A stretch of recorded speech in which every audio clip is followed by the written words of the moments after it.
If the field maintenance cart is not out, you'll need to head back to our blue shed and you'll need to grab it. The first thing that you'll need to do is put in the bases. There will be a rubber plug that you'll need to pull out and a tool for scooping dirt.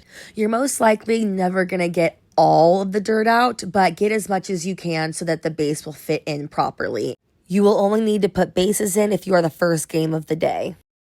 All right, so the next task is going to be dragging the infield. You're going to use this graded drag that I'm holding in the video, and you're going to make sure that you're going up and down the first base path, the third base path, as well as the pitcher's path.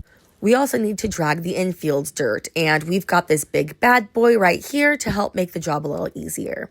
You're going to want to start with lining that up all the way against the inner grass hedge, and you're going to pull it around all the way to the other side where the dirt ends.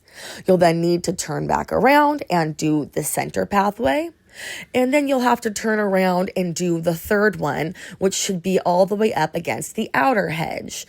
We want to make sure we get all of the dirt nice and smooth for the game.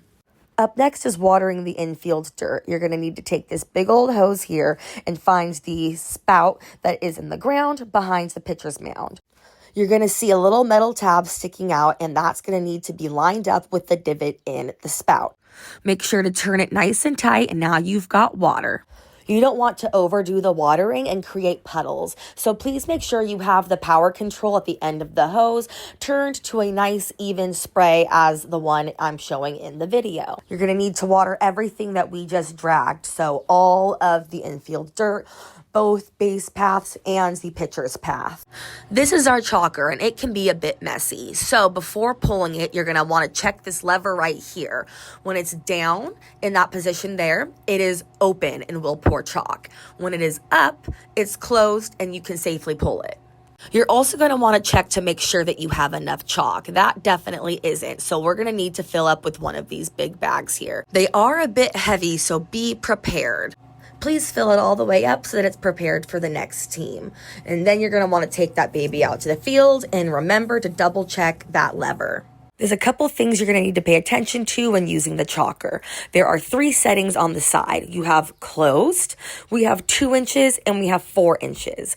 You want to make sure that we have it set in the middle setting so that the lines are not too big. Now, when you set up to start making your lines, you're going to see this black line in the middle of your chalker here. You're going to want to get that lined up straight as possible with the line that you're about to make. Slow and steady wins the race here, and it also reduces the chance of a big chalk mess. Keep in mind you'll need to do the third baseline as well as the batter's box. When you are ready to do that, you'll have to grab the frame that's on the back side of the dugout. When lining your frame up, please make sure the handle is right next to your home plate like this. Then give the frame a little bit of a wiggle so that you can make some lines that you can follow with the chalker. Please remember that you need to do this on both sides of the home plate, and then just put that frame back when you're done and you are all ready to play.